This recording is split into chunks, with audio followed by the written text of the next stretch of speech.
Welcome to the Cup of Nurses podcast. What's up, guys? Welcome to the Cup of Nurses podcast. We are your hosts, Matt Solarchik and Peter Fendero. So today we are going to talk about sugar, why it's toxic. Have you ever realized how often you consume sugar and what products and what vegetables or what fruits that you eat have sugar or a high amount? Well, today this is what we're going to cover, right? Yep, exactly. So one 12-ounce can of Coke contains 39 grams of sugar. The American Heart Association recommends we consume about 37. So if you think about it, in one 12-ounce can of Coke, you're consuming your daily worth of sugar, a little bit more. Yeah, so that into grams, you're supposed to be consuming only 37.5 grams of sugar, and one can of 12-ounce pop is 39. Exactly. So guys, if you're drinking a can of pop and you're consuming food, which you are because you can't be starving, you're in your limit. Yeah, but we have different types of sugars.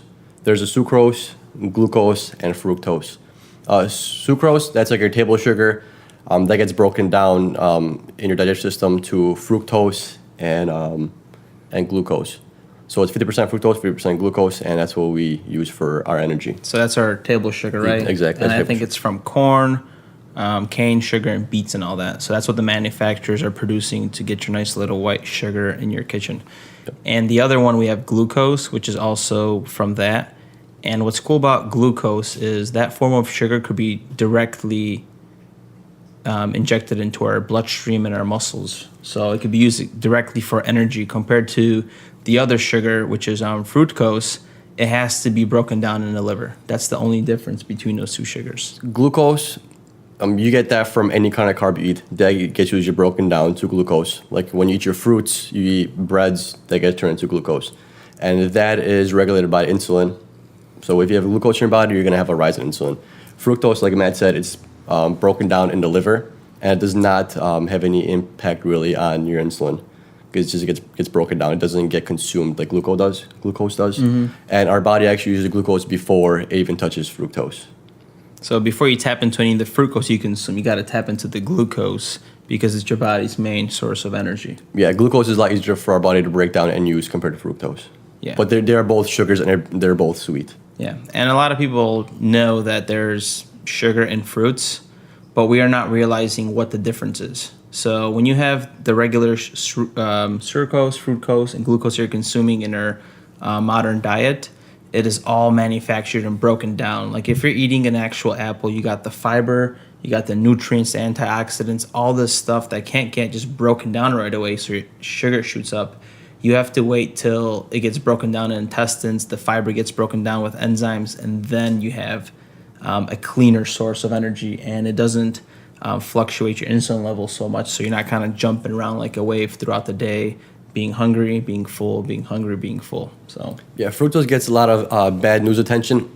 You physically cannot consume enough fruit to overdose yourself on fructose. I mean, if you really tried, you can, but if you eat a decent amount of fruits, you're not getting enough fructose to cause any damage. So if you're worried about eating fruits because of fructose content, you're really not doing much to you.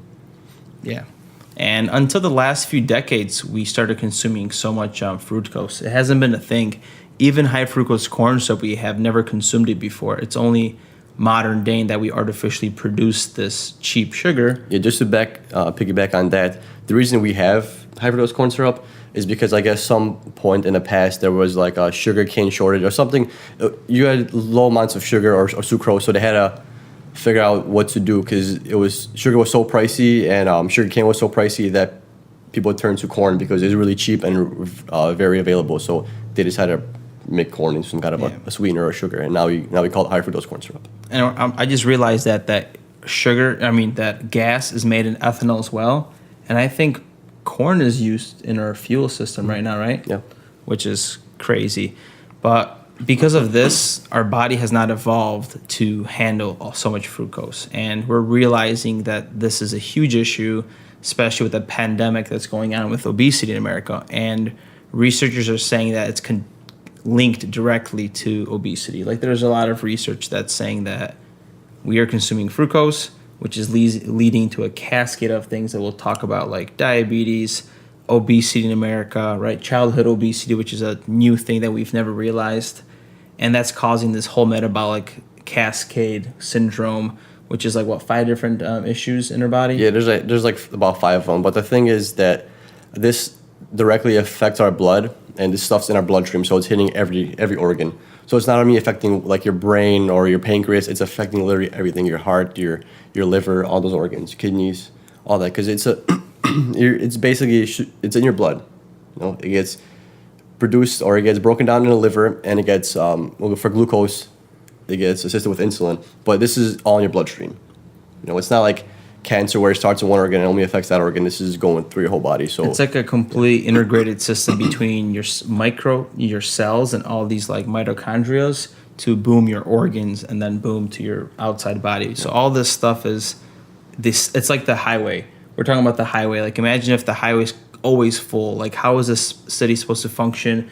Getting rid of its like a dump, all this like stuff, right? Yeah. And we're literally clogging up the highway, which like drops off micronutrients to our body and drops it away so we could like digest it in liver, and we're messing that up. That's crazy. Yeah. So some statistics. So the World Health Organization, the diabetes has risen from 108 million in the 1980s to 422 million in 2014. Yeah, that's insane.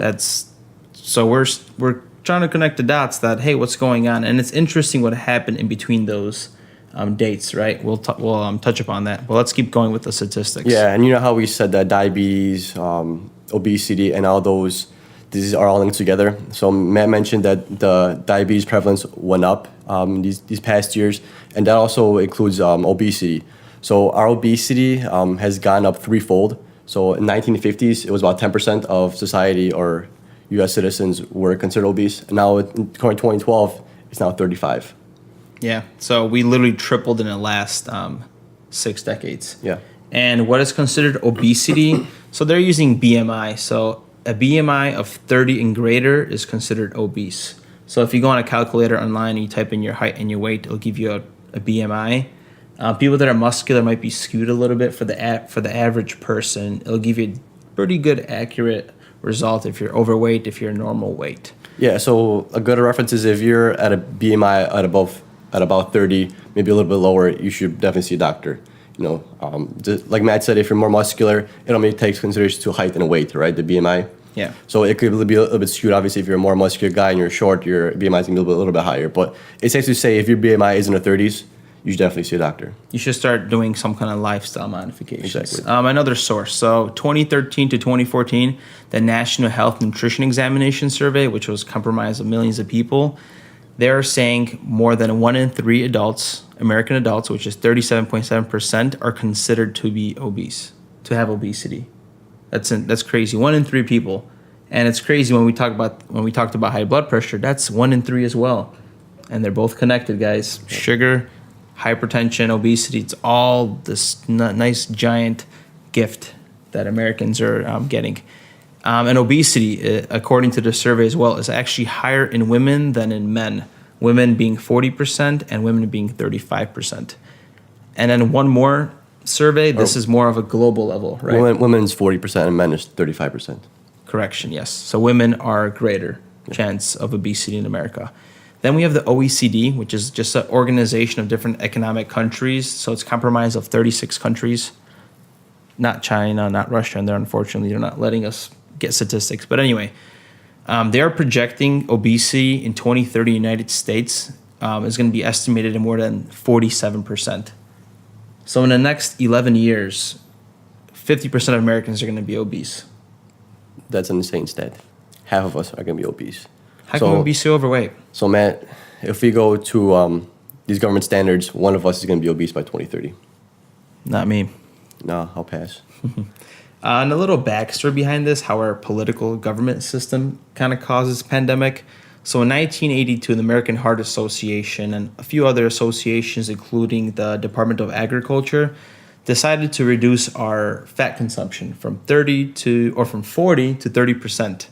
So they decreased fat, but instead, what did they add to our diet? Yeah, well, the manufacturers and the producers, they had to fill that void with something, and they couldn't fill it with fat, so they decided to fill it with sugars. Yeah, glucose, high fructose corn syrup, all that, because fat in foods plays a role in the taste and longevity of the produce. So now they had to fill it with sugar to keep the taste. Yeah. Not only that, but my little point of view is being hunter and gatherers back in our,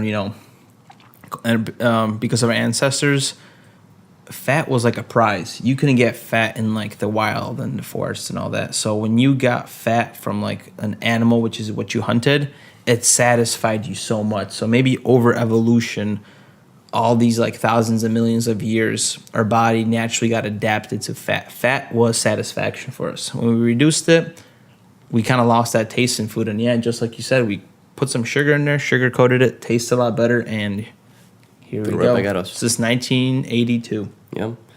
Yeah, sugars also play a fairly big role on your hormones. I guess the main ones would be the hunger hormones. The first one's ghrelin and a leptin. Ghrelin is your hunger hormone. So basically, it increases hunger. When your body needs energy, cells or organs tell your body tell your brain, some part of your brain, that it needs food. So ghrelin goes up. Ghrelin is directly related to glucose because they both work with insulin. Ghrelin actually correlates with insulin. So if your insulin is high, you're getting more ghrelin because you got to feed your cells. Glucose messes with that because the more glucose you have, the more insulin you have, and the more ghrelin you have. So it's like a revolving door. You eat, insulin spikes, ghrelin spikes, and you get hungry again. So it's a pretty bad cascade. Another one is lectin. That's more to do with fructose. That actually lets you know when you are physically full. It's in your lining of your stomach, I believe, and it gets you get the feeling of what is it, satiety. Satiety. Yeah, satiety is a satisfaction that your body's telling you, I'm full. I don't need to eat. That's why we talk about eating slower, because sometimes it takes a little bit longer for leptin to be produced in your body and for you to say I'm full. So eating longer periods of time leads to less calories consumed equals some weight loss. Exactly. But anyways, we're finding research that excessive consumption of fructose is actually causing leptin resistance. So that's regulating your fat, which is contributing to obesity. Why? Because leptin is actually a hormone that's traveling around the body, and it's kind of telling all our organs that we're metabolically satisfied. All of a sudden, there's this resistance that's telling us, hey, I'm satisfied. And it's kind of like pushing back. And because of this fructose intake that we're realizing, because of sugar, we're feeling less full. So for some reason, we're consuming all of our calories, but it's just not nutritious to our body, and our body keeps telling us, I'm hungry. Exactly. Couldn't have said it better myself. Another, unfortunately, thing about sugar is addiction. Some people say they get addicted to food and sugars. We haven't found any research out there that directly links sugars to addiction. Between humans. Dopamine and sugar is not linked in humans, but there was studies between rats that showed a correlation that sugar, they were like binging rats with sugar, then having a period of fasting gave them more sugar, and it did have like this reward of good feeling when they got a rush of sugar, which led to a dopamine spike. Yeah, it's completely correct. So it's not there's not addictive as like drugs, let's say cocaine or any kind of drugs like that, but it has similar effects. Like it does increase dopamine, it makes you feel good. When you eat a cookie, you did donut, you feel good, you feel happy, and that directly releases dopamine. Like you said, it plays on your reward system in your brain, but it does increase dopamine. So there is, if you really think about it, there is a way you could get addicted to it, but it's not going to be as prominent or as big as like a drug. Well, like let's just say we evaluate addiction ourselves. How often are you thinking? So let's just be mindful for a second. How often are we thinking about that? Oh, I want something sweet.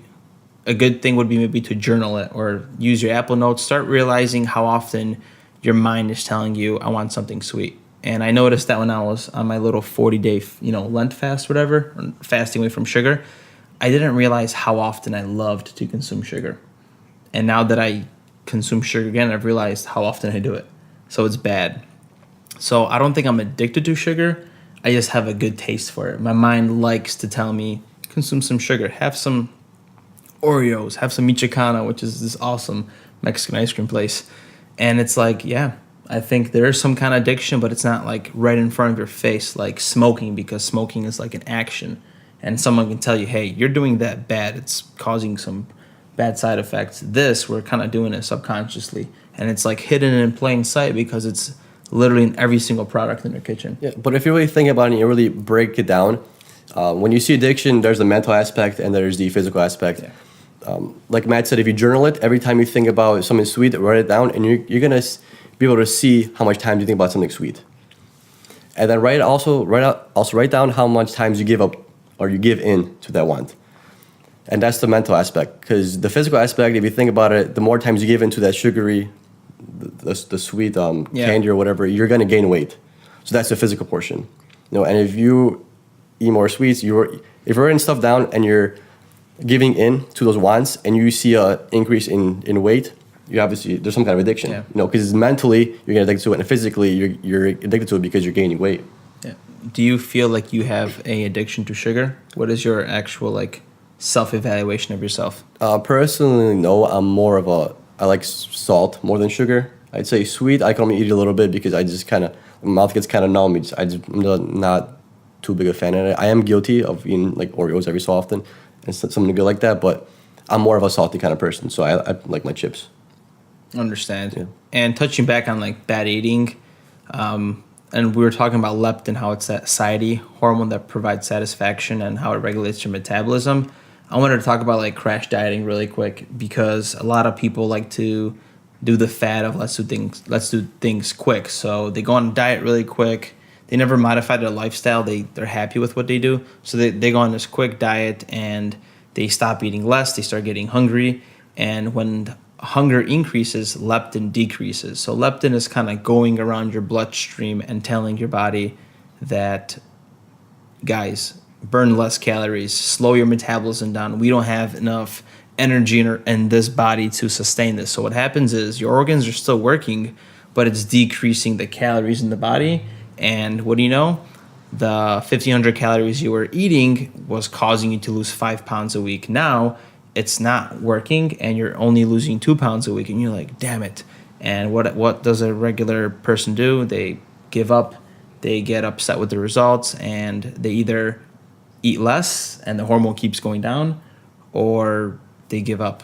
Yeah, if you're trying to shock your body so hard like that, it's gonna learn to adjust eventually, and it's never a good idea to hit dieting, crash dieting that hard. You're better off losing weight gradually than just, like you said, crash dieting, because your body's gonna try and re-regulate. It's gonna go into starvation mode. It's gonna cause a whole slew of problems. And like you said, if you don't see that weight loss consistently, you're gonna give up, and then you're right back at square one.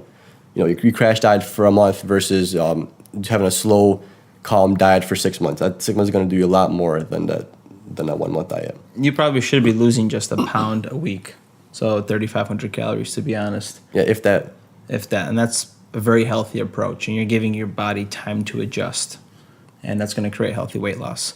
So now that we kind of wrapped your head around this whole thing of sugar is bad, it's toxic, let's talk about how it's kind of causing things. So sugar, it's causing insulin resistance, which we know it kind of is pushing to diabetes. It's also causing this whole metabolic cascade, right? Exactly. It affects your liver very heavily, and it's called metabolic syndrome. It affects 5 things. So that's going to be hypertension is one of them, increased triglycerides, insulin resistance, and there's one more, obesity, I believe, is one of them. If your abdomen is more than 40 inches in waist. Yeah, so the 5 ones are hypertension, visceral obesity, insulin resistance, and increased triglycerides. And it's crazy that sugar is linked to all 5 of those things. Exactly. And low HDL. Low HDL, which is your good cholesterol. So for some reason, your high cholesterol gets produced. So triglycerides and the LDL, the bad cholesterol, it gets produced in the liver all the time. We didn't know, or we know now, is that when we eat too much fructose, your liver goes into crazy breakdown of this. And what happens when you have too much excess energy in your body? It turns it into triglycerides. So triglycerides are floating around their body and basically causing all this other issues. I don't want to talk about this in this podcast. Cardiac issues, it's... But I wanted to touch upon how the oils and triglycerides are affecting lipoproteins, which are literally bumping in the arteries and causing rips and causing plaque. Another time for that. I love this stuff. It gives me a lot of passion. But we were talking about triglycerides. So that gets bumped up, and that's a risk factor for heart disease and even having a stroke. Exactly. Yeah, like we said, everything all ties together, and you affect one system, and it's going to end up affecting the whole body. So just having this high consumption of fructose and glucose leads to this metabolic cascade, which is hypertension, visceral obesity, a lot of triglycerides and low HDLs. And this mainly affects your liver. Like we said, your liver does a lot of things. It detoxifies, it produces hormones. And if you eat fructose, like we said before, that gets broken down in the liver. So you're just adding one more job for the liver. Yeah, like the liver is literally the largest organ we have in our body. Yeah, it's in charge of not only cleaning up all the crap that we're doing, toxic stuff that we're breathing in, but it's also only breaking down fructose because it has to be done in the liver. And the liver is used to small amounts of fructose throughout the day. Why? Because the fiber and natural fruits and vegetables takes time to break down. When we have like a pop, it goes directly into our bloodstream. Like your liver gets slammed with this stuff, and it doesn't know what to do, and it's causing a toll, leading to something called fatty liver disease. Right. It's called high fructose for a reason, because it's high in fructose. Yeah, and it's crazy that I don't know what year in the 1990s, the big sugar companies, the associations which all these big companies were affiliated with, they were funding money to try to change the name from high fructose corn syrup to just corn syrup, because it sounds so much more pleasant, and it probably would decrease their awareness of what we're trying to bring about to the Americans. Yeah, that would have been a huge blow to our health.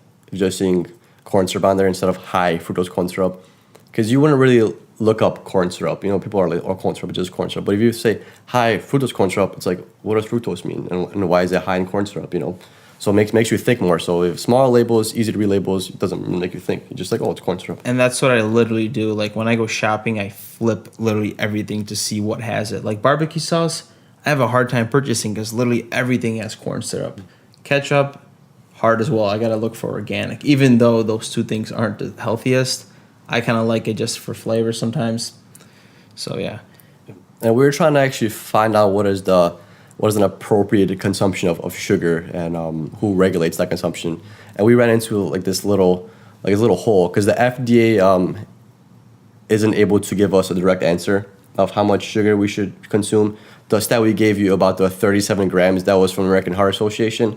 Yeah. But I guess in the past they had a debate, I guess started in 1986, where they were trying to figure out what's the safe amount of sugar to consume, and they couldn't have enough research to find. There was no agreement between agencies and companies on how much we should consume. This is where their response. There's a lack of scientific agreement about the amounts of sugar to be consumed in a healthy diet.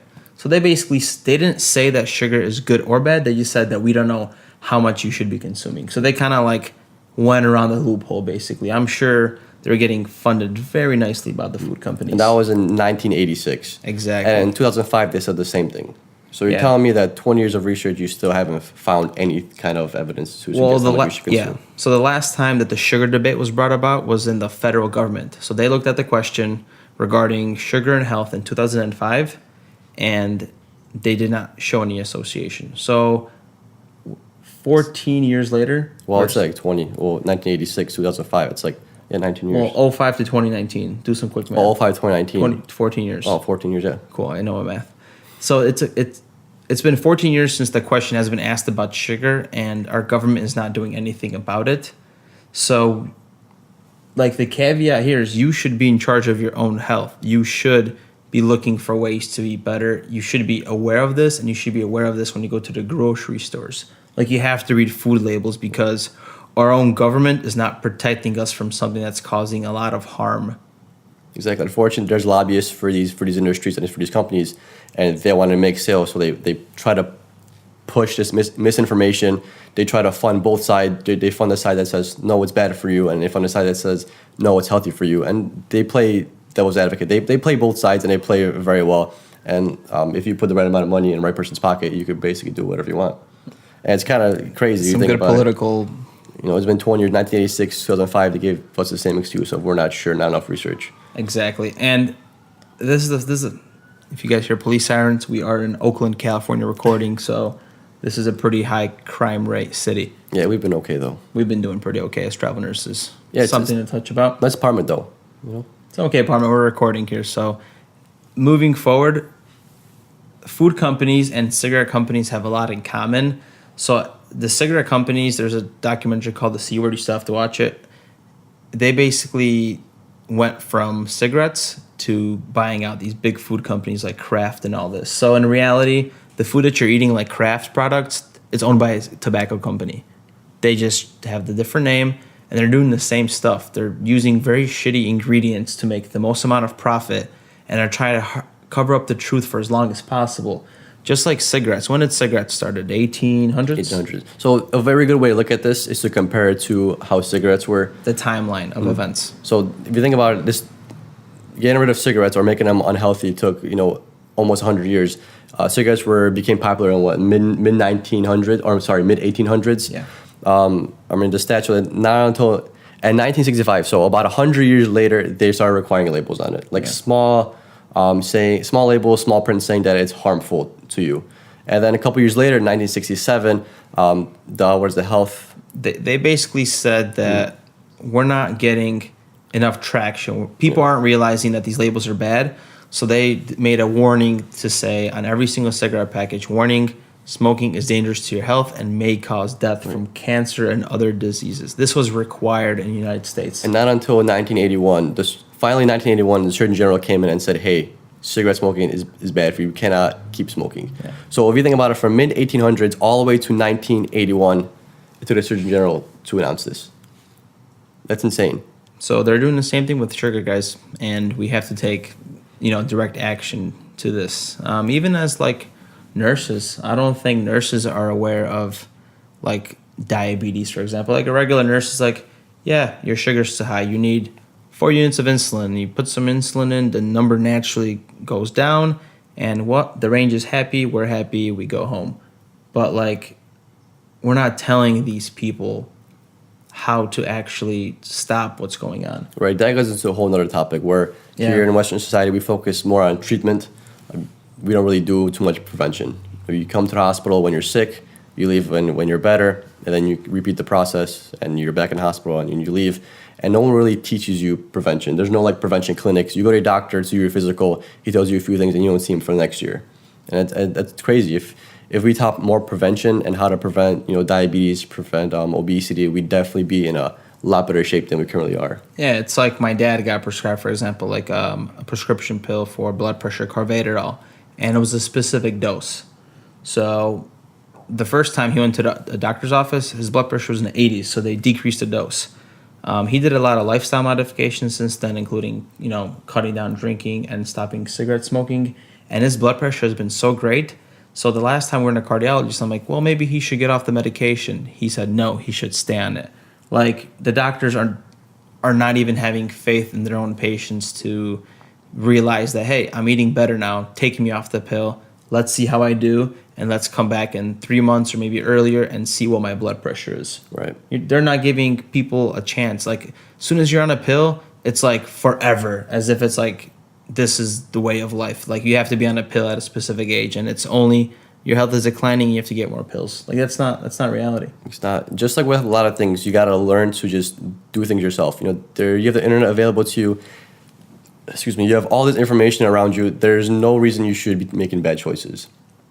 Like, if you are not sure on what to eat or how to eat, you can see a doctor, but you have internet. You don't want to crash diet. You want to eat healthy. You want to get all your nutrients in, and you just want to do prevention before you got to do treatment. It's going to cost you so much less money if you prevent than you actually treat.